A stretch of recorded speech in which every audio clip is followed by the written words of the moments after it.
अस्सलाम वालेकुम नाज़रीन, दिन भर की अहम खबरों और तज्जियों के साथ आज शाम 7 बजे में मैं हूं आपके साथ आसमा इकबाल। नाज़रीन, प्रोग्राम का आगाज़ करेंगे वाहगा पार के अमन दुश्मन पड़ोसी की मकरूह चालबाजियों से, जिससे उठने वाले पर्दे के बाद मोदी सरकार का भयानक चेहरा दुनिया के सामने अयां होकर रह गया है।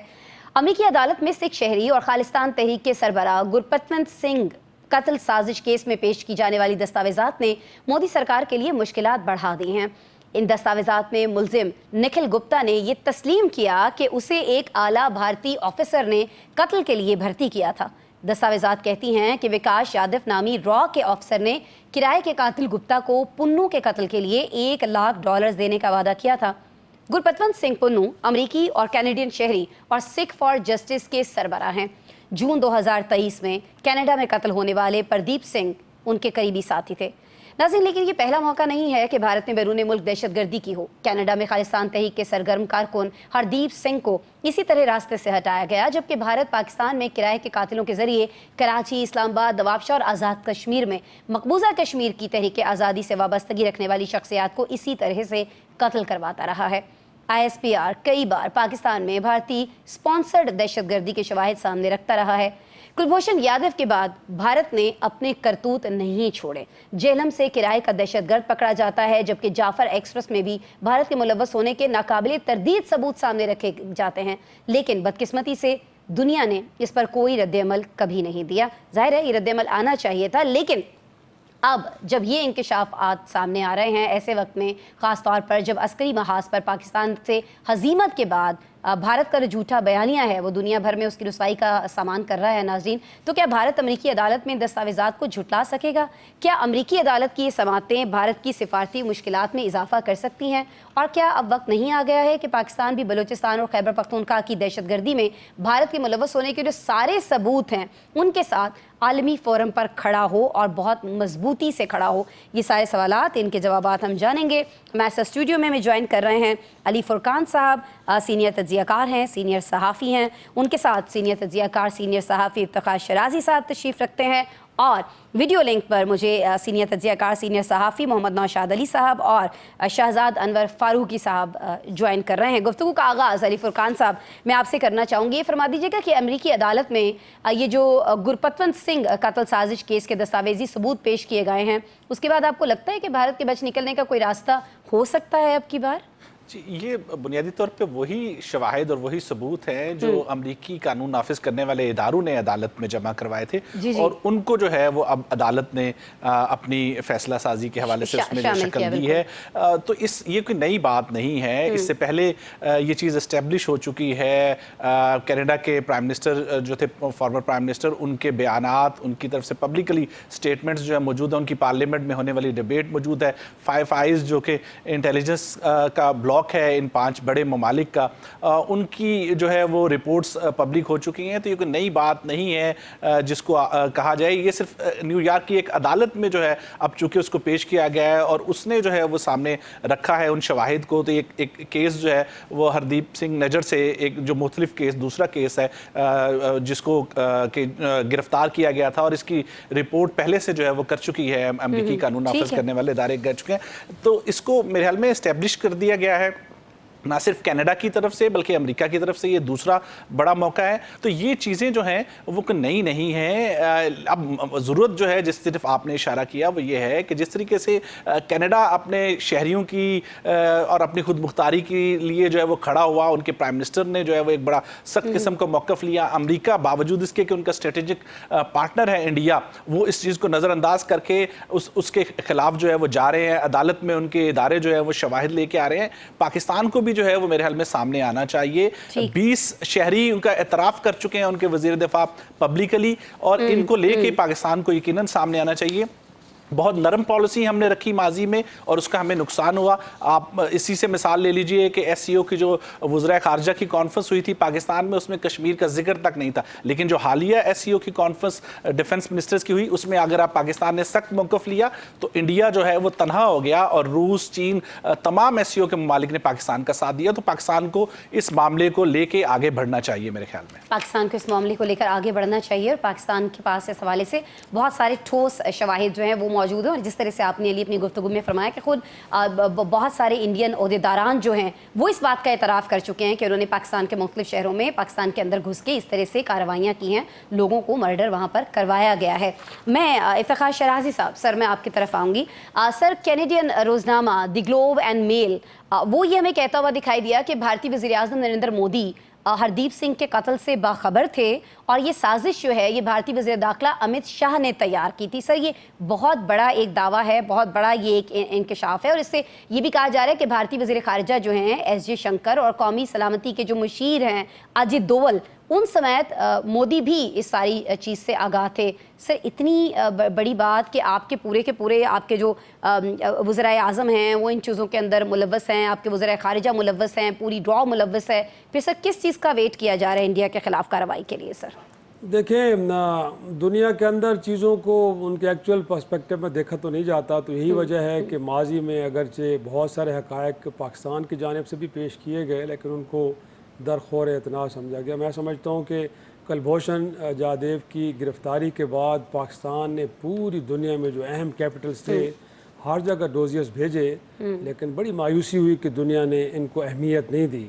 आप उनके अपने ममालिक के अंदर जब उनके शहरी कत्ल हो रहे हैं इस तरह स्टेट टेररिज्म के नतीजे में, तो मेरा ख़्याल में वो अमेरिका हो या कनाडा हो या दीगर ममालिक का वहाँ पे ख़तरे की घंटियाँ बज रही हैं कि क्या हो रहा है। लेकिन मैं समझता हूँ कि इस वक्त जो भारत है वो इज़राइल की पॉलिसी को अडॉप्ट किए हुए है और मैं आपके प्रोग्राम में पहले भी कह चुका हूँ कि इज़राइल की पॉलिसी है जुरिस्डिक्शन बियॉन्ड टेरिटरी, गोया कि अपनी सरहदों से अगर किसी दूसरी तरफ भी कोई ख़तरा मौजूद है तो किसी को बताया बगैर, किसी को पूछे बगैर उस ख़तरे को ख़त्म कर दिया जाए। और जो वो फ़लस्तीन के साथ कर रहे हैं, जो लबनान में करते हैं, जो उन्होंने सीरिया में किया या जो वो इराक में वेस्टर्न पास में कर रहे थे कि अपने जुरिस्डिक्शन से बाहर जाके वो सब कुछ कर रहे थे। तो हिंदुस्तान भी समझता है खतरा समझते हैं, खतरा है नहीं है ये अलग बात है, लेकिन जब उन्हें फील होता है कि ये खतरा है तो वहाँ जाके वो कार्रवाई कर देते हैं। तो जिस तरह बिलाल भुट्टो ने कहा कि इस रीजन के अंदर मोदी जो है वो नेतन्याहू की बड़ी एक घटिया किस्म की कॉपी मौजूद है, तो इस कॉपी ने भी कहा कि ये बड़ा ज़बरदस्त तरीका कि ख़तरा कहीं पे भी मौजूद हो, कनाडा में हो, अमेरिका में हो, पाकिस्तान में हो, चार दौड़ो, किसी से पूछने की ज़रूरत ही नहीं है। तो मेरा ख्याल में दुनिया ने इसको अब एक्सेप्ट नहीं किया, अगरचे पहले ही नहीं करना चाहिए था। एक शख्स के जिसके बारे में डिक्लेयर्ड है कि is a butcher of Gujarat, बतौर चीफ मिनिस्टर वो मुसलमानों के जेनोसाइड के अंदर शरीक रहा है, वो उस कैंपेन का हिस्सा रहा है जिसके नतीजे में बाबरी मस्जिद को गिराया गया, वो उस कैंपेन का हिस्सा है जिसके तहत गाय ज़बह करने पे मुसलमानों का कत्लेआम किया गया, वो उस सारे खेल का मास्टरमाइंड है कि जिसके नतीजे में हिंदुस्तान में मुस्लिम लॉज को तब्दील किया गया और मुसलमानों की ज़िंदगी को वहाँ पे तंग किया जा रहा है हयात उन पे। तो मैं समझता हूँ कि अब तो दुनिया को भी देखना चाहिए कि पाकिस्तान जैसा मुल्क है जो स्टेट टेररिज्म का शिकार है एक तरह से। हम तो कहते हैं, हम नहीं कह रहे, कुलभूषण ने खुद एडमिट किया, उसके बाद टीटीपी के तर्जुमान साहब एक एहसानुल एहसान, मैं नहीं कह रहा, आप नहीं कह रही, बिल्कुल अपनी स्टेटमेंट में उन्होंने कहा था कि हमें वेपनरी लॉजिस्टिक सब कुछ हिंदुस्तान देता है पाकिस्तान के खिलाफ, और इस वक्त जो BLA के लोग कर रहे हैं या बाकी कर रहे हैं, ये बड़ा सब ओपन सीक्रेट है। तो मेरा ख्याल में अगर ये कनाडा में कुछ जुर्म हो, अमेरिका में हो, तो अब उस पर तो आप एक तरह से फिक्रमंद हो, लेकिन अगर हिंदुस्तान की नेबरहुड में स्टेट टेररिज्म हो रहा है उस पर खामोश रहेंगे तो फिर दुनिया को आप गैर महफूज बनाने जा रहे हैं। तो मेरा ख्याल है ये स्टेटमेंट वहाँ पे आई है और जो अखबार लिख रहा है इस पर कोई शक नहीं कि तमाम हकायक हैं, लेकिन हकायक को उनके असल पैराए में दुनिया देखेगी तो फिर हिंदुस्तान जैसे मुल्क को लगाम डाली जा सकती है। और अभी वेरी रिसेंटली ये जो ईरान और इजराइल के दरमियान हमने जंग देखी है, जो मामला देखा है, इसमें भी अब ताने बाने जो हैं बहुत सारी जगहों पर जो जासूसी की गई है वो इंडिया के लोगों के ज़रिए की गई है, रॉ के लोग उसमें मुलव्वस रहे हैं और वो इजराइल के लिए वहाँ पर काम कर रहे थे। ईरान के अंदर बहुत सारे ऐसे लोग पकड़े भी गए और इसमें रिपोर्ट्स भी आ रही हैं। इसको भी हम डिस्कस करेंगे। मैं आपकी तरफ आऊँगी सर नौशाद साहब। सर, ये जो कनाडा में हरदीप सिंह नजर के कत्ल पर हम बात करते हैं, उस पर हम देखते हैं कि टोरंटो और नई दिल्ली के ताल्लुकात में बहुत ज़्यादा कशीदगी हमें पिछले दिनों दिखाई दी, जो अभी तक दूर नहीं हो पाई है। सर, आप नहीं समझते कि भारत जो है वो ताउन नहीं कर रहा है, सिफारती रुसवाई अपनी जगह पर, लेकिन भारत पर कोई पाबंदियां भी लग सकती हैं, खासतौर पर कनाडा के अंदर, क्योंकि जब ये वाकया हुआ था उसके बाद हमने देखा था कि बहुत सारे जो इंडियंस थे उनके वीज़ाज जो थे उनको मनसूख किया गया था, कैंसिल किया गया था, उनको घरों को वापस भेज दिया गया था। तो अभी भी आपको लगता है कि कुछ मुश्किलात कनाडा के अंदर भारत को हो सकती हैं? बिस्मिल्लाहिर्रहमानिर्रहीम। देखिए कनाडा का जहां तक मामला है वो मुश्किलात यकीनन आएंगी। उसकी रीजन ये है कि कनाडा में पिछले कुछ अरसे के अंदर जो माइग्रेट हुए हैं लोग इंडिया से, वो बहुत ज्यादा तादाद में, और उसमें ज्यादा तादाद सिखों की है। और जो सिख सेपरेटिस्ट मूवमेंट है उसका जो जैसे कह लीजिए कि एक बड़ा जो नंबर है वो कनाडा को बिलोंग करता है, यानी कनाडा से उनके पास कैनेडियन नेशनैलिटी है और वो कनाडा में रहते हैं। अमेरिका में भी हैं, बरतानिया में भी हैं, लेकिन सबसे ज्यादा तादाद जो है वो कनाडा में मौजूद है। अब मसला ये है कि ये जो मोदी डॉक्ट्राइन था ना दूसरे ममालिक में, जिसका जो है वो ये नहीं कि कोई वो उसमें ढक छुप के कर रहे हैं, उनके अपने वज़रा ये क्लियरली कहते हैं कि हमारे मुताबिक अगर हमारा जो दुश्मन है वो किसी भी मुल्क में है तो हम उसको उस तक पहुंचेंगे और उसको खत्म कर देंगे। लेकिन इसके बरक्स जो वेस्टर्न नेशंस हैं या है अपने सरजमीन पर किसी को टारगेट किलिंग की इजाजत नहीं देती। अब ये असल में एक मामला है जिसको कनाडा ने इसलिए डील करना है कि कनाडा में सिखों की एक बड़ी तादाद, लाखों की तादाद में जो सिख जो है वो आबाद हुए हुए हैं, और उनकी सिक्योरिटी जो है वो कैनेडियन गवर्नमेंट की जिम्मेदारी बनती है, क्योंकि वो कैनेडियन नेशनल भी हैं। अब इन हालात के अंदर जब ये भारत जो है वो अपनी एफर्ट करने से बाज नहीं आएगा, और मैं आपको एक बात बताऊं, मुझे बड़ी हैरानी हुई, ये जो निखिल गुप्ता जिस तरह गिरफ्तार हुए थे, या इनका जो बंदा जो इन्होंने हायर करने की कोशिश की थी, यू वोंट बिलीव कि एक लोकल एजेंसी, जिस तरह ये लोकल एजेंसी हमारे यहाँ तो होता नहीं, ये पुलिस या छोटी मोटी एजेंसी होती है, उसके बंदे से वो जो है वो जो हायर्ड किलर ढूंढने की कोशिश कर रहे थे और वो बातचीत कर रहे थे, जहां से ये सारा जो निखिल गुप्ता तक पहुंचा गया यूएस अथॉरिटीज की तरफ से। तो जो रॉ ऑपरेट करती है, रॉ का जो ऑपरेशन है वो इतना कमजोर है, इतनी नालायक एजेंसी है कि मिडल ईस्ट से भी इनके लोग निकाले गए। और दिलचस्प बात यह है कि मिडल ईस्ट के बहुत से अंदर से ये लोग निकाले गए जो इंडियन एजेंट थे, जो मोसाद के लिए काम करते हैं, रॉ के लिए काम नहीं कर रहे, मोसाद के लिए काम करते हैं। इसी तरह ईरान का भी आपने बताया। अब इनका मसला ये है कि इनका ये ख्याल है, असल में जो ये जो स्टेट ऑफ माइंड है ना मोदी डॉक्ट्राइन की, वो ये है कि वो इस हद तक खुलकर दूसरे ममालिक के अंदर दहशतगर्दी और दहशतगर्दी फैलाने में इन्वॉल्व हो चुके हैं। रॉ इस हद तक इन्वॉल्व हो चुकी है कि उनका ख्याल ये है कि पैसे दे के कहीं पे कुछ भी कराया जाए वो उनके लिए जायज है। इसी वजह से वो जो है ना अब पूरी दुनिया के अंदर उसको हजीमत उठानी पड़ रही है। ये सिर्फ मामला यहाँ नहीं है, ऑस्ट्रेलिया के अंदर या जिन 5 E's की हम बात करते हैं, 5 E's की बात करते हैं, वो ममालिक जो है वो इसके ऊपर पूरा। ठीक हो गया नौशाद साहब। मैं शहजाद साहब, सर मैं आपकी तरफ आऊँगी। शहजाद साहब ये फरमाइएगा कि किसी दूसरे मुल्क में जाकर एक गैर मुल्की शहरी की हलाकत में मुलव्वस होने के इल्ज़ामात जो हैं, आपको नहीं लगता कि वो भारत के लिए ख़तरा उस तरह से बने ना बने, लेकिन मोदी की सियासत के लिए एक बहुत बड़ा ख़तरा हो सकते हैं? सर एक तो ये फरमा दीजिएगा। दूसरा हम देख रहे हैं कि पाकिस्तान में भी कश्मीरी तहरीक जो है उससे जुड़ी कई शख्सियात जो हैं वो कत्ल हुई हैं। इस्लामाबाद में तो साबिक कश्मीरी कमांडर जो हैं बशीर अहमद वानी, उनके कातिलों को सजाए मौत भी सुनाई जा चुकी है। लेकिन वजह क्या है शहजाद साहब, आप क्या समझते हैं कि ऐसी क्या चीज़ है, ऐसी क्या पावर है कि सारे सबूत मौजूद होने के बाद, सारे दस्तावेजात मौजूद होने के बाद कोई रोक नहीं पा रहा है? मुहज़्ज़ब दुनिया जो है वो भारतीय दहशतगर्दी का वैसा नोटिस नहीं ले रही है जैसा नोटिस लेना बनता है। शहजाद साहब बिस्मिल्लाहिर्रहमानिर्रहीम, बहुत शुक्रिया आसमा। अच्छा, ये जो आपने अभी सवाल पूछा इसका मैं जवाब बाद में दूंगा, पहले मैं आपके सवाल के पहले हिस्से की तरफ आता हूँ। जी सर। तो एक ट्रेन जा रही थी और नरेंद्र मोदी साहब जो थे वो एक पूरी सीट पर लेटे हुए थे। तो वहां सबसे पहले बंदरा नायके चढ़ी ट्रेन पे, तो उन्होंने कहा भाई साहब जरा सीट खाली कर दे, मैंने बैठना है। तो नरेंद्र मोदी ने मुंह से कपड़ा हटाया और कहा कि वो तुम्हें पता नहीं मैं कौन हूँ? बेचारी सहम के एक साइड पे खड़ी हो गई। फिर कोई बता जो था वो नेपाल से आया, उसने भी कहा, तो नरेंद्र मोदी साहब ओके ओके बोले, वो बेचारा खड़ा हो गया। फिर बांग्लादेश से कोई साहब जो थे, अभी डॉक्टर जो यूनुस हैं, उन्होंने कहा कि मोदी साहब थोड़ा सा आगे पीछे हो जाए, मैंने बैठना होगा, तेरे पता नहीं मैं कौन है। अच्छा, अब उसकी बदकिस्मती मोदी की ये थी कि उसके बाद ट्रेन पर हाफिज आसिम मुनीर चढ़ाए। तो उन्होंने कहा भाई साइड पे वो मैंने बैठना है। तो मोदी साहब ने कहा तेरे पता नहीं मैं कौन है। तो हाफिज साहब ने क्या कि हाँ भी तू दस तू कौन है। तो जब पहला सवाल किया किसी ने कि हाँ भी तू कौन है, तो उन्होंने कहा भाई जी मैं बीमार हूँ। तो ये नरेंद्र मोदी साहब ज़हनी तौर पर एक बीमार आदमी है। जो अपने आप को एक दहशत की अलामत बनाने के लिए बड़ी कोशिश करते हैं। जैसे शुरू से कर रहे हैं गुजरात में जो कुछ इन्होंने किया, अभी शराजी साहब ने फरमाया उनको खिताब मिला, उनकी अमेरिका दाखिले पर पाबंदी थी। अनफॉर्चुनेटली वो जो चाइना का असर और नफूज रोकने के लिए अमेरिकी और मगरबी दुनिया की जो हिकमत अमली थी, उसमें भारत जो था वो एक मरकजी नुक्ता था, एक मरकजी पॉइंट था, और उसके इर्द गिर्द रख के पता नहीं अगले कितने सालों की कोई पेशबंदी की गई थी। अनफॉर्चुनेटली ये जो उनके लिए ये था अनफॉर्चुनेट कि अभी रिसेंट पास्ट में जो वाकयात पाकिस्तान और इंडिया के हुए कशीदगी के हवाले से और सरहदी झड़पों के हवाले से और फिजाई झड़पों के हवाले से, उसने एक तरह से बेनकाब कर दिया कि वो तो बेचारा बीमार है, वो तो कोई बदमाश नहीं है, वो तो बदमाश बनने की सिर्फ एक्टिंग करता है, उसके अंदर उसके पल्ले कख नहीं है। तो अब उनको सबको सोचना पड़ रहा है। देखिए, आपने पहले भी कई दफा कहा कि हमारे इंडिया मुदाखलत करता है, कुलभूषण यादव की भी बात की हमने। इससे पहले आपको याद होगा कि यूसुफ रजा गिलानी के दौर में काहिरा से एक एलामिया में शामिल कराया था, शर्म शेख का जो एक एलामिया हुआ था, उसमें बलूचिस्तान में मुदाखलत का जिक्र हुआ था, और उसके बाद अभी ये जो SCO की समिट हुई है उसमें जिक्र आया है।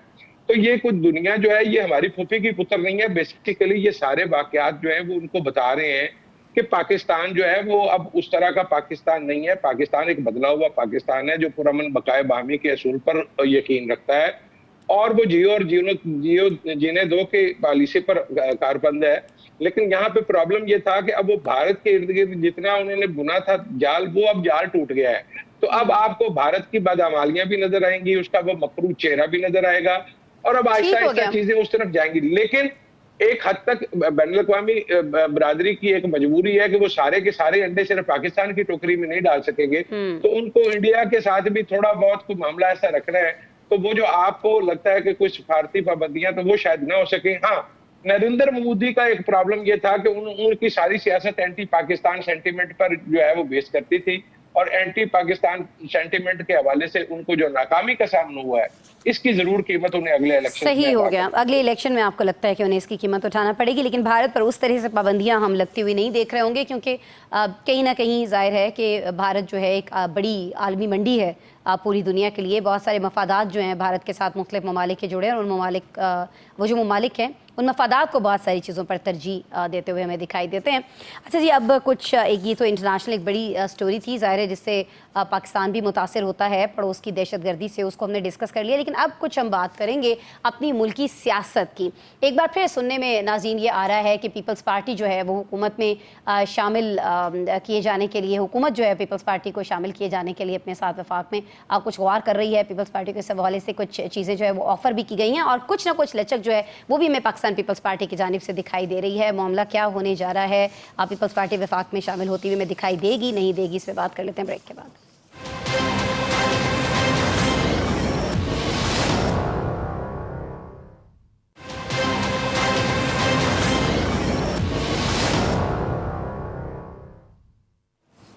वेलकम बैक जी। मुल्की सियासत के हवाले से एक बार फिर सुनने में आ रहा है कि पीपल्स पार्टी हुकूमत में शामिल होने के लिए गौर कर रही है। खबरें शाया हुई हैं कि पीपल्स पार्टी और नून लीग की क़यादत में इस हवाले से रवां माह बातचीत भी हुई है। कहा तो ये भी जा रहा है कि मुस्लिम लीग नून चाहती है कि पीपल्स पार्टी हुकूमत में शामिल हो जाए, और पीपल्स पार्टी ने इस हवाले से किसी हद तक लचक भी दिखाई है, जिस पर पीपल्स पार्टी की मरकजी तर्जुमान शाजिया मरी ने इन कयास आराइयों को ये कहा कि जी सिर्फ अफवाहें हैं, ऐसा कुछ होने नहीं जा रहा है, हम शमूलियत इख्तियार नहीं कर रहे हैं। अलबत्ता सिंध के वज़ीर इत्तलात और अहम रहनुमा शर्जील इनाम मेमन का इनकार खासा मुआयनी खेस है। उन्होंने आज न्यूज़ कॉन्फ्रेंस की, उस न्यूज़ कॉन्फ्रेंस में कहा कि फ़िलहाल पीपल्स पार्टी को वफाक में शमूलियत की कोई ऑफ़र नहीं हुई है, लेकिन मुस्तकबिल में ऐसी कोई तजवीज़ दी गई तो शायद पार्टी इस पर गौर करे। जिस पर मुझे उस्ताद दाग दहलवी का एक शेर याद आ गया। उन्होंने शायद ऐसे ही किसी मौके के लिए नाज़रीन कह रखा था कि राह पर उनको लगा लाए तो हैं बातों में, और खुल जाएंगे दो चार मुलाकातों में। अहम बात यहाँ यह है कि पीपल्स पार्टी की वफाकी हुकूमत में शमूलियत से उसे सियासी फ़ायदा होगा या नुकसान। वफाक में तो शहबाज शरीफ दिल बड़ा कर लेंगे, लेकिन क्या मुस्लिम लीग नून की शहरक पंजाब में मरियम नवाज जियालों को वेलकम कर पाएंगी, जहाँ पहले ही जहांगीर तरीन उनके मुश्किलात में इजाफे के लिए पर तोलते दिखाई देते हैं? और क्या इस मूव के पीछे हुकूमत की अच्छी माशी खबरें जो हैं वो बेहतर होती, जो साख है वो कहीं ना कहीं मैटर कर रही है? ये सारी चीज़ें डिस्कस कर लेते हैं। अली फुरकान साहब, मैं आपकी तरफ आऊँगी। अली साहब, तरदीद तो हो गई, लेकिन शर्जील मेमन के इनकार में ही हमें कहीं ना कहीं इकरार ज़रूर दिखाई देता है कि मुस्तकबिल में अगर कोई ऐसी तजवीज़ दी गई तो शायद पार्टी इस पर गौर करे। ये शायद जो है ये यकीनी सूरत हाल में बदल सकता है। आपको लगता है कि ऐसा हो सकता है, सिचुएशन बन रही है ऐसी कुछ? अली जी, एक बात तो बिल्कुल है, इसमें हम कह सकते हैं कि पीपल्स पार्टी के अंदर ये राय जो है रखने वाले लोगों में इजाफा हुआ है और ये आवाज़ ज़्यादा ज़ोरदार हुई है कि पीपल्स पार्टी को हुकूमत में शामिल हो जाना चाहिए। आज से 1 साल पहले जब पीपल्स पार्टी ने इस हुकूमत की सपोर्ट किया था, वोट किया था, तो उस वक़्त पार्टी की ज़्यादा लीडरशिप ये समझती थी, एक बड़ी अक्सरियत बिलावल भुट्टो की इस राय से मुत्तफिक थी कि हमें हुकूमत का हिस्सा नहीं बनना चाहिए। लेकिन आज उसमें कमी वाक़या हुई है और वो लोग जो चाहते थे कि हुकूमत में शामिल होना चाहिए, उनके साथ लोगों की आवाज़ जो है वो बड़ी है। लेकिन इसके साथ साथ अभी तक जो पार्टी की सीनियर क़यादत है, उनका ये कहना है, उनसे जो बातचीत हुई है, वो ये एलानिया तौर पे कह रहे हैं कि इस वक्त तक किसी किस्म की कोई बातचीत हुकूमत में शामिल होने के हवाले से पार्टी की सतह पे ज़ेर बहस नहीं आई है। तो इसलिए इसके ऊपर कोई फैसला, लेकिन बार बार ये हुकूमत में शामिल होने की बात करना कुछ तो है, कहीं तो कोई ऐसी बात है कि इतनी ज़ोर से जो है वो कहा जा रहा है कि पीपल्स पार्टी हुकूमत में शामिल होना चाह रही है, हो रही है, गौर किया जा रहा है। नहीं, लेकिन कहाँ से है? तो ये कहा जाता है कि नून लीग ये चाह रही है कि उनको शामिल कर लिया जाए। अभी आपने जब अपनी गुफ्तगू का आगाज़ किया तो आपने कहा कि पहले ये आवाज़ कम थी पार्टी के अंदर, पीपल्स पार्टी के अंदर, कि शामिल होना चाहिए, लेकिन अब ये आवाज़ और इसके लोगों की तादाद जो इसकी हामी है वो बढ़ती हुई दिखाई देती है। तो क्या नून लीग में भी ऐसा ही है कि वहाँ पर जो लोग ये राय रखते थे कि इनको जी बाकायदा तौर पर साथ शामिल कर लेना चाहिए, पहले उनकी तादाद कम थी, अब वो बढ़ रही है अली नून के अंदर? मेरे ख्याल पे नून लीग को इससे क्या फ़ायदा होगा? और इससे पहले देखिए, अगर नून लीग अपनी हुकूमत साजी के फैसले, जो फैसला साजी है उसमें तो पीपल्स पार्टी को एतमाद में नहीं ले रही है। अभी बिलावल भुट्टो ने शिकवा किया है कि हमें बजट में एतमाद में नहीं लिया गया, हमें बताया नहीं गया। पंजाब में ऑलरेडी पीपल्स पार्टी 1 साल से कोशिश कर रही है, दर्जनों इजलास हो चुके हैं, पंजाब में स्पेस पीपल्स पार्टी को नून लीग नहीं दे रही है। तो नून लीग क्यों चाहेगी शराकत दारी, जबकि वो उनके साथ फैसला साजी में मुशावरत तक जो है वो यकीन नहीं रखती हैं, उसके ऊपर नहीं जा रही वफाक में या पंजाब में। तो ये अगर कहीं तीसरी तरफ से है, अगर कहीं और से ये खबर है और कहीं और से ये जोर है, तो उसका फैसला यकीनन मुख्तलिफ होगा, वो सूरत हाल और होगी। लेकिन इसमें कोई शक नहीं है कि पीपल्स पार्टी के अंदर ये आवाज़ बढ़ रही है कि हम हुकूमत में शामिल हैं, हम हुकूमत की हमायत कर रहे हैं, तो क्यों ना हम बराह रास्त इक़्तिदार में शामिल होकर हम जो है इक़्तिदार का हिस्सा बने, हम वजारतें लें और उसको भी जो है वो इंजॉय करें, ना सिर्फ के सिर्फ हम तनकीद लें। हमारे ऊपर तनकीद तो हो ही रही है। ठीक है जी, हमारे ऊपर तनकीद तो हो ही रही है। मैं ये जो एक आम बात की अपनी गुफ्तगू के दौरान अली फुरकान ने बहुत सारी आम चीज़ों की तरफ जब इन्होंने इशारा किया, तो ये भी कहा कि कहीं और से हो सकता है कि ये अगर इशारा आ जाए, तो मैं शराय साहब ज़रूर चाहूँगी कि कहीं और से भी ये चाहा जा रहा है, क्योंकि हम देख रहे हैं कि आईनी ओहदे रखने के साथ साथ पाकिस्तान पीपल्स पार्टी जो है वो हुकूमत ही का हिस्सा समझी जाती है ना। अभी बजट की अगर हम बात कर लें शराय साहब, तो पीपल्स पार्टी की मदद से बासानी मंजूर हुआ है। हुकूमत की अच्छाई बुराई पीपल्स पार्टी पर बोझ तो पड़ ही रहा है, तो ऐसे में अगर वो हुकूमत में शामिल हो जाती है तो आपको नहीं लगता कि बेहतर ही है पीपल्स पार्टी के लिए? और कहीं ना कहीं जब अच्छाई और बुराई की खास तौर पे हम बात करते हैं तो नून के लिए भी अच्छा है, बर्डन कहीं ना कहीं तकसीम होता रहेगा। एक तो आसमा ये कि जब आपने और की बात की तो पता नहीं आपने पिंडी की तरफ इशारा क्यों कर दिया। लेकिन बहरहाल मेरा ख्याल में आसिफ जरदारी साहब बड़े दूरअंदेश आदमी हैं और आपको याद है कि जब ये शिरकत इक़्तिदार का फार्मूला तय हुआ था तो वो तो पहले दिन ही गोया कि सरकारी इस हुकूमती तांगे में बैठना चाह रहे थे, लेकिन उनके साहबजादे रिलक्टेंट थे और बड़ी मुश्किल से माने थे सपोर्ट के लिए भी। तो क्योंकि जरदारी साहब को नज़र आ रहा था कि इस निज़ाम को चलना है, ये पार्लिमान अपने 5 साल पूरे करेगी, तो बेहतर ये है कि अगर ये पार्लिमान परफॉर्म कर जाती है, कि जो कर रही है, बहुत सारे क्राइसिस आपने देखे हैं कि जिससे हुकूमत सक्सेसफुली निकली है, मुल्क की इस्टेब्लिशमेंट भी बड़ी कामयाबी से निकली है, तो आप इंडिकेटर्स तो बड़े पॉजिटिव हैं। तो अब जाहिर सी बात है पीपल्स पार्टी के अंदर काफ़ी अफसोस मली जा रही होगी कि काश हम उन सीट्स पे बैठ जाते, मिनिस्टर्स की सीट पे, तो बेहतर होता और आज इस कामयाबी के अंदर हम भी गोया के हिस्सेदार होते, क्योंकि इस वक्त तो लग रहा है कि सारी की सारी कामयाबी नून लीग समेट रही है, उनके हिस्से तो में कुछ नहीं आ रहा। अगरचे पिछले दिनों वो ज़रूर एक वफद के सरबराह बन के भी गए हैं, लेकिन सरकारी होता तो उनके पास कोई नहीं है, कि इत्तेहादी हैं। तो मेरा ख्याल है कि ये सोच ज़रूर मौजूद होगी कि अब ये सेकंड थाट लिया होगा उन्होंने कि हमें शामिल हो जाना चाहिए। लेकिन मैं समझता हूँ कि जैसे अली फुरकान ने भी कहा कि इससे मुस्लिम लीग नून को क्या फ़ायदा होगा? जब कामयाबी के सफ़र पे वो चल पड़े हैं तो वो तो चाहेंगे कि इसके तमाम पॉलिटिकल बेनिफिट्स वो लें, और जब अगला इलेक्शन आए तो उस इलेक्शन में वो जाएं कि किस तरह मुश्किल हालात में उन्होंने मुल्क को संभाला, मुल्क डिफ़ॉल्ट होने जा रहा था, पीटीएम सरकार की प्राइम मिनिस्टरशिप भी उन्होंने ली, गैर मकबूल फैसले भी किए, और मुल्क को आज उन्होंने आपको यहाँ खड़ा कर दिया तो वोट उन्हें दिया सारा जाए। क्रेडिट बिल्कुल तो उनके तो मेरे ख्याल में नहीं। और बिलखसूस जो पंजाब की बात की है, पंजाब में तो जी, मरियम बिल्कुल। नवाज साहबा मेरे ख्याल में अपनी काबीना भी अपनी पसंद के लोगों के अलावा किसी को दाखिल नहीं होने देती, अगरचे उनके अपने चाचा क्यों सिफारिश न करें। तो चेजा है कि वो वहाँ पे पीपल्स पार्टी को अपनी कैबिनेट के अंदर शामिल करें और उनको वो स्पेस दें। वो तो समझती है कि पंजाब उनका है और पंजाब में वो किसी को हिस्सेदारी बिला देना नहीं शक्कत चाहेंगे। गैरे। तो मेरा ख्याल है कि ये ख्वाहिश ज़रूर हो सकती है, सही। लेकिन इससे बढ़ के नहीं। और मुझे नहीं लगता कि आने वाले वक्त में हम इस तरह की डेवलपमेंट देखने को जा रहे हैं। ठीक हो गया। नौशाद साहब, आपको लगता है कि पीपल्स पार्टी की शमूलियत से मुस्लिम लीग नून को कोई फ़ायदा हो सकता है, या फिर ये कह लीजिए कि मुस्लिम लीग नून में कहीं ना कहीं ये सोच पाई जाती है कि नहीं, इससे फ़ायदा तो कुछ नहीं हो रहा होगा, इससे नुकसान अलबत्ता ज़रूर हो सकता है? और मसला हम ये भी समझते हैं, जैसे शराजी साहब ने इशारा किया कि नून लीग की जो सियासी शहरग है पंजाब उसका है। क्या मरियम नवाज़ जो बिला शिरकत गैर इक़्तिदार चला रही हैं, जो आपको लगता है कि वो जियालों को वेलकम करेंगी, अपने सियासी हरीफ को मजबूत होने देंगी? आप ये समझते हैं नौशाद साहब? पहले जो सबसे इम्पोर्टेंट जो इसके अंदर बात है ना, वो ये है कि टेबल्स जो है ना वो टर्न हो चुकी है।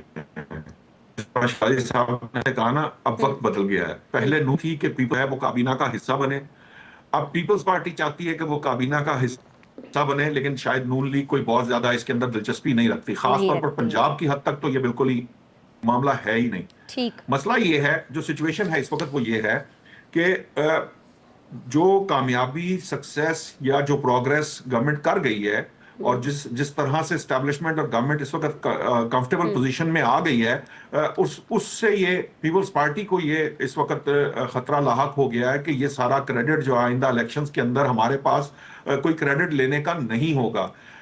पीपल्स पार्टी ने बहुत सेफ खेला आईनी जो ओहदे लेकर, और वो उन्होंने काबीना का हिस्सा ना बनने का फैसला किया ताकि वो आइंदा इलेक्शन के अंदर इस सारी हुकूमत का जो बोझ है वो उनके कंधों पे ना पड़े।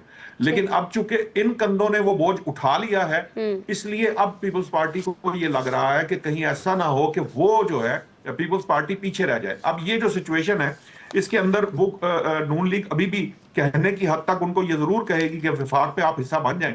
पंजाब की हद तक जो है मरियम नवाज साहिबा बिल्कुल भी किसी किस्म का उनको हिस्सा देना नहीं चाहती। नून लीग पंजाब में पीपल्स पार्टी को हिस्सेदार नहीं बनाना चाहती। अगर ऐसा होता तो जो जितनी उनकी डिमांड्स, ये छोटे मोटे जो एसपी लगाना, डीएसपी लगाना, आईजी, डीआईजी या जो डीपीओज या कमिश्नर लगाने हैं, वहां पे ही उनकी बात सुन ली जाती। वहां उनको बताया जाता है कि हम हर फैसला मेरिट पे करते हैं और मेरिट पर ही होगा।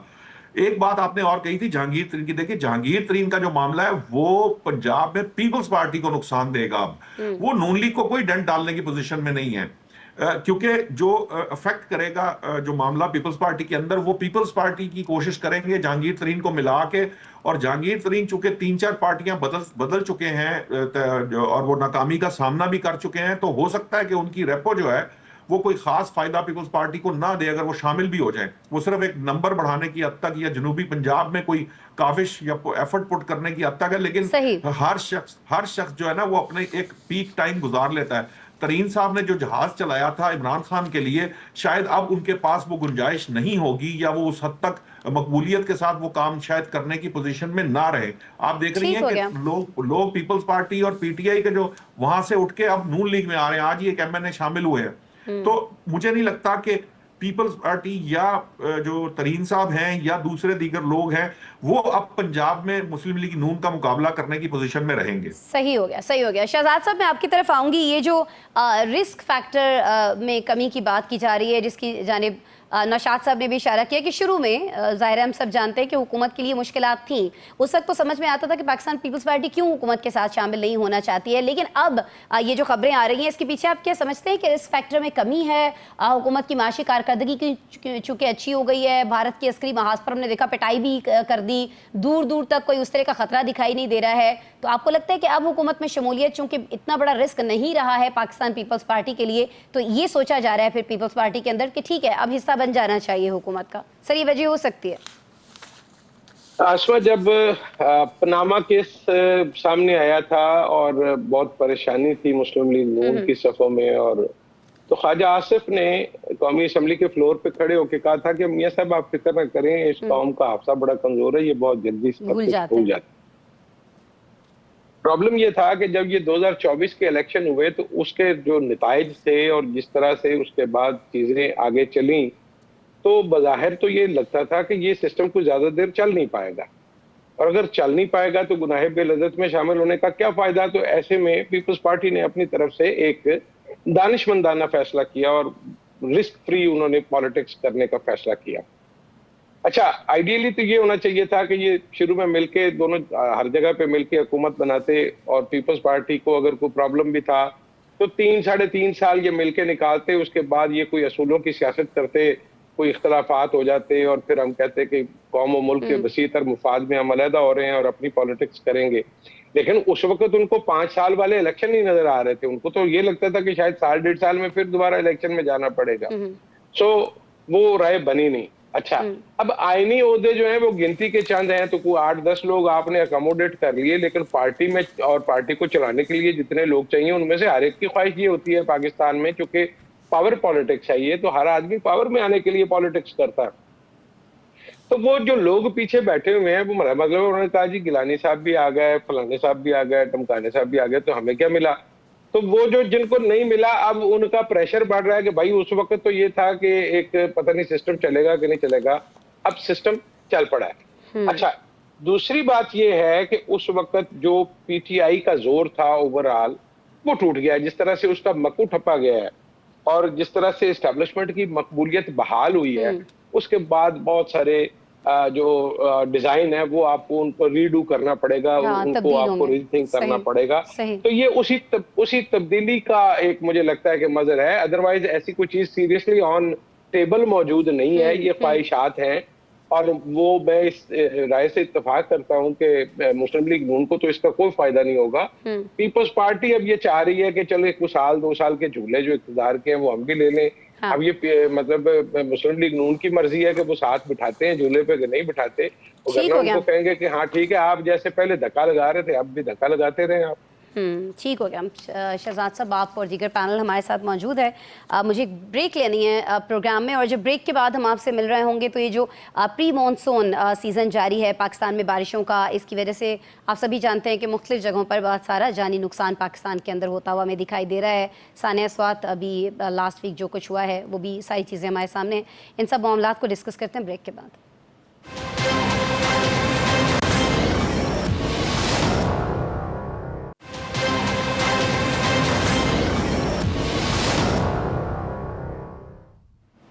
नाज़रीन, प्रोग्राम में अब हम बात करेंगे उस मामले की जिसका ताल्लुक मुझसे है, आपसे है, आवाम से है। हम आवाम जो पानी के एक एक घूंट और रोटी के एक एक लुकमे पर पेट काट काट कर टैक्स देते हैं, क्या रियासत पर हमारा इतना हक भी नहीं है कि रियासत जो है हमें मरते हुए बचा सके?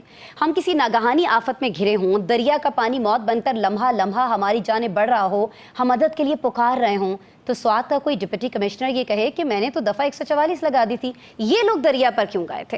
रेस्क्यू टीमों को बुलाया जाए तो वो 1.5 घंटे तक न पहुँचें, जबकि सूबाई हुकूमत के पास एक नहीं 2-2 हेलीकॉप्टर्स मौजूद हों। पेशावर से स्वात का फ़ज़ाई फासला सिर्फ 33 मिनट्स का हो और कोई हेलीकॉप्टर न उड़ सके। स्वात में जो कुछ हुआ नहीं होना चाहिए था, वो बच सकते थे, और वही नहीं, बहुत सारी जिंदगियां बचाई जा सकती थीं। बीबीसी ये रिपोर्ट कर रहा है कि मौजूदा मानसून सीज़न में हादसात में 50 से ज़ायद जिंदगियां मौत की नींद सो चुकी हैं। पीडीएमए के मुताबिक 18 अमवात तो पंजाब और सिंध में, बलूचिस्तान में अगर हम सिंध और बलूचिस्तान की बात करें तो वहाँ 11 अमवात अब तक प्री मानसून सीज़न में रिकॉर्ड की जा चुकी हैं। सवाल यहाँ पर यह है कि नागहानी आफात जो हैं वो हम आवाम के पास रेस्क्यू के नाम पर जब हम देखते हैं कि कोई भी ऐसी आफत अव्वल तो आती हम पाकिस्तानी आवाम ही के लिए, ख़ास तो इससे मुबर्रा होते हैं, उन पर कभी ऐसी आफत आती हुई हमने पाकिस्तान में देखी नहीं। लेकिन लेकिन जब ये आफत हम आवाम पर आ जाती है तो रेस्क्यू के नाम पर हमारे पास क्या होता है? क्या सिर्फ कुदरती आफत कहकर इन नुकसानात पर खामोश रह लिया जाए ये काफ़ी है? अपनी जिम्मेदारियों से ओहदा बरा हो जाए ये काफ़ी है? अगर ऐसा है जैसा पाकिस्तान में हम देख रहे हैं, तो फिर जब कश्ती एक डूबती है जनूबी कोरिया के अंदर तो वहाँ के वज़ीर आज़म क्यों मुस्तफ़ी हो जाते हैं? जब रेलवे एक्सीडेंट होता है यूनान के अंदर तो वहाँ के वज़ीर ट्रांसपोर्ट क्यों इस्तीफ़ा दे देते हैं? और बस स्टैंड की छत गिर जाती है, उस पर सर्बिया के वज़ीर क्यों इस्तीफ़ा दे देते हैं? ये सवाल यहाँ पर पूछना बनता है। अली फुरकान साहब, मैं आपकी तरफ आऊँगी। मनाजिर तो ऐसे हैं कि वैसे जी चाहता है कि डिलीट हो जाएँ, मेमोरी से डिलीट हो जाएं, किसी तौर वापस जाया जा सके, ये जो कुछ हुआ है इसको अनडू किया जा सके इनफैक्ट, लेकिन ज़ाहिर है कि ऐसा पॉसिबल नहीं है। वजह क्या है अली के हर बार कोई ना कोई वाक़या हमें झंझोड़ डालता है? सानिया स्वात ने भी ज़ाहिर है हमें हिलाकर रख दिया, लेकिन हम कब तक यूँ ही झंझोड़े जाते रहेंगे? कुदरती आफात से क्या लड़ा नहीं जा सकता है? नुकसान को कम से कम तो करने की कोशिश की जा सकती है ना अली? क्यों ऐसा नहीं हो रहा है हमारे यहाँ? मेरे ख्याल में हम यकीनन उनको तो वापस नहीं ला सकते, लेकिन अल्लाह करे कि हम आइंदा इस किस्म के सानेहात को किसी हद तक रोक सके। इसके लिए बुनियादी तौर पे देखिए, हमारे जो कुदरती आफात से निमटने के इदारे हैं, चाहे वो वफाकी है या सूबाई हैं, उनकी तरजीहात और उनकी जो कैपेसिटी है, उनके तर्ज़ अमल जो है उसको बदलने का जो है वो बहुत ज़्यादा ज़रूरी होगा।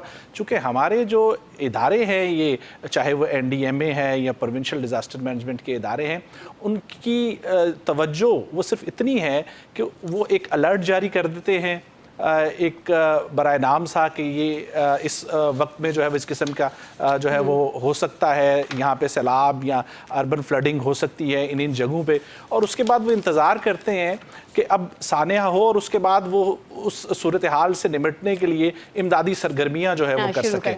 तो इससे बढ़ के जो है वो नहीं है उनको रेस्क्यू करना, लोगों को जो है वो आगाह करना या इस किस्म के सानियात को रोकने की किसी किस्म की कोई उनकी तरजीह या उनकी तरबियत ये उसमें शामिल नहीं है। तो ये तरजीह जो है वो उनको मेरे ख्याल में लेके आना सामने ज़रूरी होगा। आप उनकी अंदाज़ा लगाइए कि ये इदारे ये समझते हैं कि हम बरी ज़िम्मा हैं, हमने अगर बता दिया है, सिर्फ अलर्ट जारी कर दिया है कि इन दिनों में यहाँ पे जो है वो बारिश होगी, यहाँ पे जो है वो सैलाब आने का अंदेशा है और ये हमारी जिम्मेदारी पूरी हो चुकी है, और वो उसमें इस हद तक जो है वो मतलब जाते हैं कि ऐसे शहर, मिसाल के तौर पे हालिया दिनों में गुज़श्ता हफ्ते उन्होंने इस्लामाबाद में भी फ्लडिंग का खदशा जो है वो जाहिर किया था, लेकिन आपको मालूम है कि यहाँ तो बड़ी सरसरी सी जो है वो बारिश हुई। तो वो इस हद तक कह देना उनके लिए काफ़ी नहीं है मेरे ख्याल में। उनकी तरजीहात, उनकी तरबियत जो है और उनकी तवज्जो इस तरफ ज़रूर होनी चाहिए कि किस तरीके से लोगों को रोका जा सकता है।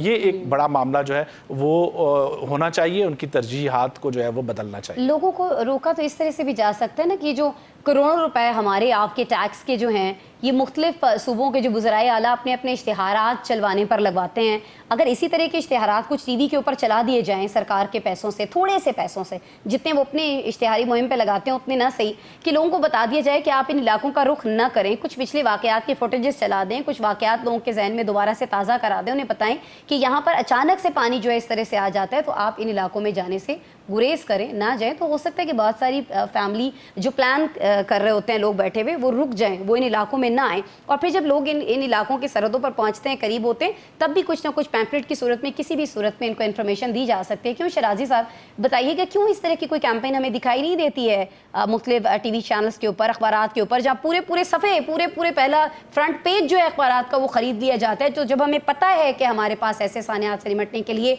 कोई उस तरह की कह लीजिए कि नहीं है, चीज़ें नहीं हैं, हम नाअहल हैं बहुत सारे मामलात में, तो ये चीज़ें हम क्यों नहीं करते सर जो हम कर सकते हैं। और दूसरा ये कि ये 33 मिनट की जो बात की जा रही है कि पेशावर से स्वात हेलीकॉप्टर जो ये पहुंच सकता था, सर ये क्यों नहीं पहुंचा? इसे हम गफलत कहें, नाअहली कहें, या फिर कत्ल खता कहें, और अगर ये कत्ल है तो सर फिर इसका मुकदमा भी तो किसी पर होना चाहिए ना।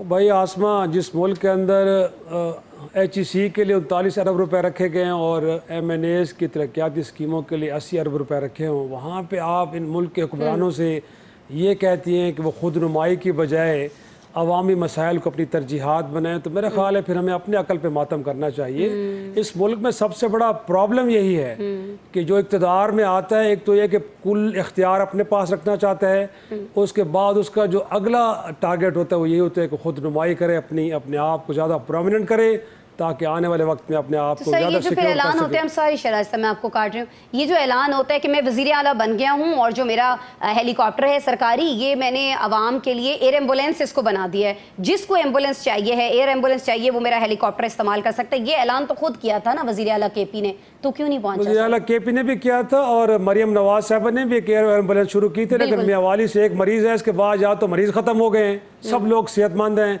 कोई अब किसी को ज़रूरत नहीं है एम्बुलेंस की, या फिर ये कि वो एक सिर्फ गिमिक्स थे, ऑप्टिक्स थे जो आपने यूज़ करके उसके बाद आपने उसको ठप कर दिया। तो मैं समझता हूँ कि देखें ना, इस तरह के स्टेटमेंट के ऊपर आप जैसे मुझ जैसे सादा लोग खुश हो जाते हैं, लोग तालियां बजाते हैं कि देखिए मुल्क का जो वज़ीर आला है वो अपने आप को खादिम आला कहलवाता है। देखें ना, लोग इसी पे खुश हो जाते हैं ना, बट अमलन क्या ऐसा है? अमलन ऐसा हरगिज़ नहीं है। ना तो उनकी खर्चियाँ ख़त्म हुई हैं, ना उनके प्रोटोकॉल्स ख़त्म हुए हैं, ना उनकी खुदनुमाई ख़त्म हुई है। हालत ये जो आपके सामने हम देख रहे हैं कि 18-19 लोग बह के मर गए। गोया के जो पहला रिस्पांस आया है उसको भी 25 मिनट लगे हैं, 25 मिनट लगे हैं। जो 11, 22 के लोग या कोई और आए हैं और उन्होंने आके क्या बताया कि जी हमारे पास ज़रूरी हालात नहीं इनको रेस्क्यू करने के लिए। तो मेरा ख्याल है एक तो ये है कि हुकूमत के एंड के ऊपर तरजीहात तो कुछ और हैं, उसमें हरगिज़ ऐसा नहीं है। जब इन इलाकों में आसम मैं इससे इतफाक़ नहीं करता कि इन इलाकों में लोगों को नहीं जाना चाहिए। भाई लोग जाते हैं, गर्मियों का मौसम है, ऐसे मकामात पे लोगों का अर्ज कर रही थी कि अगर हमारे पास इंतजामात नहीं है तो फिर ना जाने देना, क्यों? वो तो हमने करना ही नहीं है ना। बिल्कुल, तो वो जरूर है, के लिए क्यों भेजें? वो तो लोगों का पैगाम है कि बेहतर ये है कि आप तफरीह के लिए, हाँ बिल्कुल, ये तफरीह के लिए नहीं जा रहे, अपने लिए खतरात आप साथ लेके जा रहे हैं, ये बताया जाना। तो मैं तो लोगों को, अपने दोस्तों को ये कहता हूँ यार इस मुल्क के अंदर तफरीह नहीं की जा सकती, ना इंफ्रास्ट्रक्चर है, ना रोड है, ना होटल्स हैं, ना सिक्योरिटी है, तो क्या जाके तफरीह करेंगे आप? क्या तफरीह करेंगे? साथ में लोगों की भी जिम्मेदारी बनती है कि जब आप रिवर बेड के अंदर चले जाएं सेल्फीज लेने के लिए, खुदारा आपको मालूम नहीं है कि अपर ऊपर कहीं बड़ी हैवी रेन्स हुई हैं और किसी वक्त भी फ्लडिंग हो सकती है। तो पढ़े लिखे लोग हैं हमारे, कुछ थोड़ा सा एडवेंचर के अंदर एहतियात बरतें हैं और वहाँ पे जितने भी होटल्स खुले और फिर जब आपके हुक्मरान ऐसे हों तो फिर तो लाजमी है यकीनी तौर पे। लेकिन साथ में मैं आसमा आखिर पे ये भी कहूँगा कि कल वफाकी हुकूमत ने इस मामले को लेकर बड़ी प्रेस कॉन्फ्रेंस की है और बड़ी गोया कि एक तरह से क्रिटिसिज्म किया गया KP गवर्नमेंट का। और बेखुदा का वास्ता है, जब इधर पिंडी से लेके पूरे पंजाब में लोग डेंगू से मर रहे होते हैं तो लोग आपसे भी तो कहते हैं ना थोड़ा सा स्प्रे कर दो। आप अपनी जिम्मेदारियां पूरी नहीं करते तो वो ठीक है, बट किसी और ने कहीं उनसे कोई थोड़ा बहुत कोई नेग्लिजेंस हो गई है तो उसके ऊपर आप तनकीद करने लगे। तो मैं कहता हूँ ये हर तरफ यही हाल है। बिल्कुल जी, हर तरफ हाल है यही। और हालात तो ये हैं शहजाद साहब, कोई अभी से तो सैलाब नहीं आ रहे ना सर, बहुत अरसे से, खासतौर पर पिछले 10 सालों में तो हम बड़ी बुरी सिचुएशन देख रहे हैं पाकिस्तान में। माहौलियाती तब्दीली के बाद से बहुत शदीद तूफान आ रहे हैं, सैलाब आ रहे हैं। लेकिन सर क्या वजह है शहजाद साहब कि हमारे पास सिंध से बलूचिस्तान तक किसी भी एक रेस्क्यू इदारे का नाम हम नहीं ले सकते हैं यहाँ पर जिसके पास अपना एक हेलीकॉप्टर सर मौजूद हो? ऐसा क्यों है सर? अच्छा आसमा, पिछली रात बारिश होती रही और मैं सारी रात जो है वो फिक्र के मारे सो नहीं सका। मुझे अब याद नहीं आ रहा था कि चेयरमैन सेनेट और बाकी बुजुर्ग जो हैं उनके पैकेजेस में जो इजाफा हुआ है तो क्या उसमें कोई छतरी वगैरह शामिल थी या नहीं। मैं सारी रात इसी उधेड़बन में रहा कि इन लोगों को बेचारों को पता नहीं कुछ छतरी छुतरी भी पैकेज में मिली है कि नहीं मिली। दूसरा, मुझे आप लोगों के साथ इस प्रोग्राम में बैठ के इत्तेफाक ये समझने का मौका मिला कि यार मैं समझता था मैं ही नालायक हूँ, लेकिन यहाँ पे तो मतलब काफी सारे लोग जो हैं मतलब देखें मैं आप लोग कैसी बातें करते हो, हमारे टैक्स तो हमारे पैसे तो फलाना वजीर आजम मुस्ताफी हो गया तो फलाना वजीर मुस्ताफी हो गया, पता नहीं कहाँ रहते हो आप लोग यार। और भाई पाकिस्तान में आ जाओ, मेहरबानी करो, ज़हनी तौर पे जहां मर्जी रहो लेकिन फिजिकली पाकिस्तान में रहो। आपको शायद याद नहीं है कि 2005 के जल्जले से पहले यहाँ पर NDMA या इन कुदरती आफात से निपटने का कोई नाम निहाद इदारा भी नहीं था। आपके पास कोई सिस्टम ही नहीं था। ठीक है, आपको 1122 जो है वो चौधरी परवेज इलाही ने दी, उससे पहले उसका भी कोई वजूद नहीं था। तो आप लोग जो है वो जब कोई सानिया हो जाता है वक्ती तौर पे, आप वो कमों की तरह इकट्ठे हो जाते हो और काहे काहे करना शुरू कर देते हो, ये नहीं होना चाहिए था, वो नहीं होना चाहिए था, हमारे पास सिस्टम नहीं होता। अच्छा, फिर 2 दिन बाद आप भूल जाते हो, वो ख्वाजा आसिफ ने कहा कौम की याददाश्त चली गई तो हम गजनी बन जाते हैं। उसके बाद फिर हम अगली किसी मौत का इंतजार करते हैं कि अच्छा फिर मौत होगी तो फिर हम इकट्ठे होंगे और फिर हम काहे काहे करेंगे किसी ना किसी प्रोग्राम में और हमें भी वाहवाही मिलेगी। और यार बात सुनो, सिंपल सी बात है, आपने एनडीएमए बनाया है, मुझे बता दे जब से आपने कायम किया उसका सरबराह कौन है? वहां आप किस नीयत से सरबराह लगाते हैं? लोगों की जान बचाने के लिए या लोगों को वहां पे रखने के लिए कि चलें जी एक नौकरी के बाद आपको दूसरी नौकरी मिल जाएगी? मेरा एक अपना दोस्त इधर सूबाई सर्विस में डीजी रहा इसका डिजास्टर मैनेजमेंट का, तो वो मरी के फौरन बाद, जो मरी की बर्फबारी में लोग मरे थे, फंसे थे, शहीद हुए थे, जो भी आप कह लें, तो उसके बाद फौरन बाद उसको काबल अफसर समझ के तो लाया गया। तो मैं उससे मिलने गया, मैं कहा भाई क्या कर रहे हो? कहते यार मैं तो सिर्फ ये कर सकता हूँ कि वो जो क्रेनें क्रूनें खड़ी हैं उनमें पेट्रोल डीजल हो और नमक हो उस बर्फ के ऊपर फेंकने के लिए, और वो गाड़ियां स्टार्ट रहें, ये ना हो कि एंड टाइम पे फंसे। तो जिन लोगों का माइंड सेट ये है, और भाई खुदा के बंदो, ये पहली दफा नहीं हुआ सवात में, ये कालाम वगैरह में, और लोग दरियाओं के अंदर अपनी वो बनाते हैं बुनियादें, उसके ऊपर होटल खड़ा करते हैं, और बड़े फख्र से मैं और आप जाके वहां बैठ के खाना खाते हैं और वहां पे बैठ के सेल्फियां लेते हैं। वो अकल को हाथ मारने का कोई रिवाज ही नहीं है, पूरी कौम ही एक जैसी है, जैसी रूह वैसे फरिश्ते। वो लोग जो दरियाओं में होटल बनाते हैं, बैठने का कोई जगह बनाते हैं, उन लोगों को आप टांग देना एक दफा। ये कौन लोग हैं जो वहां पे बैठने की जगह बनाते हैं? ये कोई पहली दफा हुआ है यहाँ पे केपीके में? आप फिर वही बात है कि असल में यहाँ पे आप जब सड़क पे चलते हैं तो आप सिर्फ अपनी होशियारी और अपनी ड्राइविंग की वजह से नहीं चल सकते, आपको दूसरों के हाथों से भी बचना होता है कि जो दूसरा बंदा गाड़ी चला रहा है वो भी कहीं आपको ना ठोक दे। तो आपको पाकिस्तान में चारों तरफ से अलर्ट रह के अगर आप रह सकते हैं तो भाई साहब रह लें, वरना वो जहाँ के वजीर आजम और वजीर वगैरह वो मुस्ताफी वगैरह हो जाते हैं ना, तो फिर वहीं का कहीं कसद कर लें, उधर कहीं रह लें। आप लोग फिर यहाँ रहने के लिए फिट नहीं है। ठीक है सर, हम यहाँ रहने के लिए फिट तो नहीं है नौशाद साहब, तो फिर ये हम बिलों में इतना इतना जो टैक्स देते रहे हैं उसमें फिर हम मेरे ख्याल में सवाल भी नहीं कर सकते। पीटीवी की फीस को ले लीजिए, क्योंकि आजकल उसके बड़े चर्चे हो रहे हैं ना, ये जो हम बिल में देते हैं बिजली बिलों में, महाना कहा जा रहा है कि 1.5 अरब रुपए अब बनते हैं। सर वैसे मैं तो टोटल नहीं कर सकती कब से ये फीस दी जा रही है, लेकिन अरबों डॉलर्स हम जमा कराते रहे हैं ना इन बिलों की मद में। तो सर ये जो रकम है साल में ही चले अगर लगा ले तो 3 हेलीकॉप्टर्स तो इससे खरीदे जा सकते थे। ये पैसा कहाँ गया है? पीटीवी में लोगों के क्या हालात हैं, कितनी करप्शन है, ये सारी चीज़ें भी हमारे सामने, किसी से कोई ढकी छुपी चीज़ नहीं है। तो चलिए इसी तरह का कोई और टैक्स हमारे ऊपर लगा दें सर, बिल में ही लगा दें हमारे पैसों से सही, लेकिन कुछ इंतजामात तो करें नौशाद साहब। कहीं कुछ होता दिखाई नहीं दे रहा। आपकी मरियम साहिबा भी कुछ नहीं करी पंजाब में, शराजी साहब ने याद करा दिया इस सेगमेंट में मुझे मरियम साहिबा का। वो शिराजी साहब का भी जवाब मैं देता हूँ। पहली बात तो ये हेलीकॉप्टर तो मौजूद है आसमा, हमने बताया कि वो 2 हेलीकॉप्टर हैं, वो फिर बलूचिस्तान में भी एक हेलीकॉप्टर है, पंजाब में भी हेलीकॉप्टर है। सर इदारे कोई पास नहीं है ना सर, किसी इदारे के पास नहीं है ना, ये जिन्होंने निपटना होता है। किलोमीटर आपका वजीर आजम उड़ाता रहे यार। हाँ 56 रुपए फी किलोमीटर वजीर आजम उड़ाता रहे, आपको क्यों नहीं मिल रहा यार? सर यही तो बात है, यही तो हम पूछ रहे हैं नौशाद साहब से।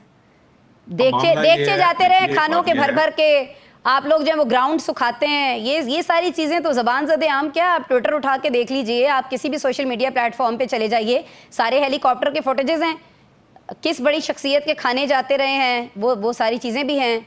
तो मैंने तो मरियम साहिबा की जो एयर एम्बुलेंस है उसका जिक्र करना ही नहीं था, ये तो शराजी साहब ले आए जिक्र उसका।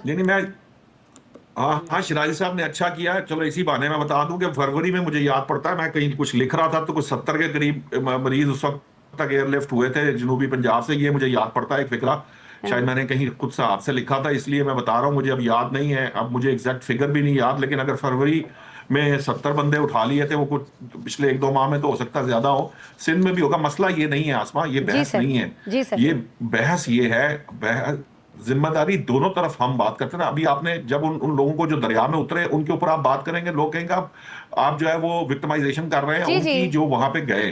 अच्छा, आप अगर उनकी विक्टिमाइजेशन नहीं करेंगे तो दूसरी साइड पे जो हुकाम है या जो आपके हुक्मरान हैं वो कहते हैं जनाब आप हम पे बोझ डाल देते हैं। मतलब देखे ना केपी के वजीर आला ने कितने आराम से कह दिया कि मैं कड़ा को तंबू कनाता लाने ने।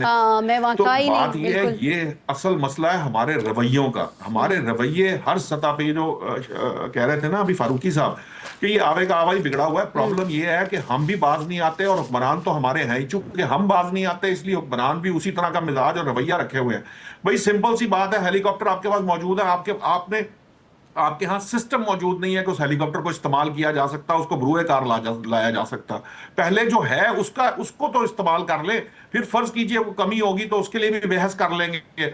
अब ये जो आपने दूसरी बात की कि जी 1.5 अरब रुपया जो है वो पीटीवी वो खा रहा था, भाई अगर 1.5 अरब पीटीवी ना खा रहा होता तो हो सकता है कि कुछ अर्सा पहले ही बंद हो चुका होता, 2 साल 4 साल पहले ये बंद हो गया होता इदारा। इदारे बंद करना मकसूद नहीं है, इदारों की कारकर्दगी बेहतर बनाना मकसूद है। एनडीएमए का इदारा नहीं था, अब बन गया, लेकिन हम 500 अरब रुपए से ज्यादा सालाना का नुकसान करते हैं ये नेचुरल क्लाइमेटीज के साथ, लेकिन हम बजट के अंदर जब हमें पैसे रखने की बात आती है तो हम वो रखने को तैयार नहीं है। क्यों? इसलिए कि वो नुकसान होता है आम आदमी का, गरीब आदमी का, और हुकूमत को लगाने पड़ते हैं अपने पल्ले से पैसे। अल्ले तल्ले हम खत्म करने को तैयार नहीं है, तनख्वाहें हम अपनी कम करने को तैयार नहीं है, डाले हमारे पीछे 6 चाहिए हमें। अल्लाह माफ करे, यहाँ कोई स्टेट मिनिस्टर जिसकी अल्लाह कहना नहीं चाहिए, मुझे मैं बात करूंगा तो बुरा लग जाएगा, कि कोई ऐसा बंदा आप एडवाइजर स्टेट मिनिस्टर लगा दें जिसके पास अपनी को पर्सनल जो है वो मेहरान भी ना रख सकता, और जब आप उसको मिनिस्टर, स्टेट मिनिस्टर या एडवाइजर बना दें तो वो पीछे 3-4 डाले लेके फिरता है अकेला। भाई कहां से आता है उसका पेट्रोल, कौन उनको ये मुझे वो पिछले दिनों ना I'm really sorry नौशाद साहब, इसको आप वो नहीं लीजिएगा, लेकिन मुझे वैसे ही आपने ये जो प्रोटोकॉल का एक वीडियो आया था मरियम नवाज साहिबा का, वो एक गाड़ी में बैठी है, मर्सिडीज थी शायद, सर हमने तो जनाजे जो है वो V8 में सलाम भी कर रही हैं। बिल्कुल बिल्कुल, वो बड़ा इतनी सारी गाड़ियां लेके पता नहीं मरियम साहिबा कहाँ जा रही थी। तो खैर नहीं होना चाहिए। आप देखें, मैं तो कह रहा हूँ जनाजे V8 पे पढ़ने शुरू कर दिए। जी जी सर, ये भी कल हमने देखा, अफसोसनाक अफसोसनाक। लेकिन चलें, मकसद कहने हैं हमें अपने रवैये बदलने पड़ेंगे। हम रवैये बदलेंगे तो हुक्मरान रवैये बदलेंगे। जब तक हम इंसान के बच्चे नहीं बनेंगे, ये आपके शहरी ठीक नहीं होंगे, तब तक ये हुक्मरान ठीक नहीं हो सकते। सर हम थोड़ा सा ठीक होने की कोशिश करते हैं, पीका ले आते हैं सर, कैसे हम ठीक हो जाएं? सर नहीं हो सकते ना। अली फुरकान साहब कुछ कह रहे हैं, आप डरते क्यों हैं? आप लोग तो एतराज में कुछ कहना चाह रहे हैं। फारूकी साहब भी कुछ कह रहे हैं, सर फरमाइए।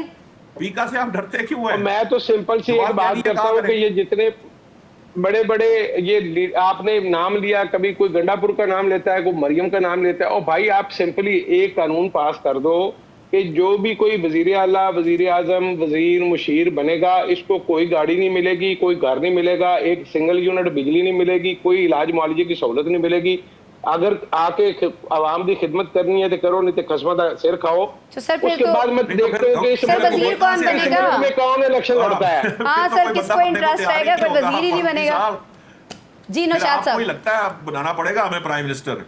हाँ मैं यही सोच रही हूँ। अमल दरामद कौन करेगा? भी कानून बन भी गया, सारे कवानीन का यही हाल है। पढ़े और फिर आप कहते हैं हम पीका पे होता क्यों? भाई वो एक कानून बना हुआ है, अमल तो हमने करना है ना, उसकी हुदूद में रहते हुए हम बात कर रहे होते हैं। चलिए जी, आज का प्रोग्राम जो है उसका वक्त खत्म हुआ है। आप तमाम साहिबान हमारे साथ मौजूद रहे, आपका बहुत शुक्रिया। नाज़रीन आपने प्रोग्राम देखा, कल दोबारा मिलते हैं आपसे, अपना बहुत सारा ख्याल रखिए।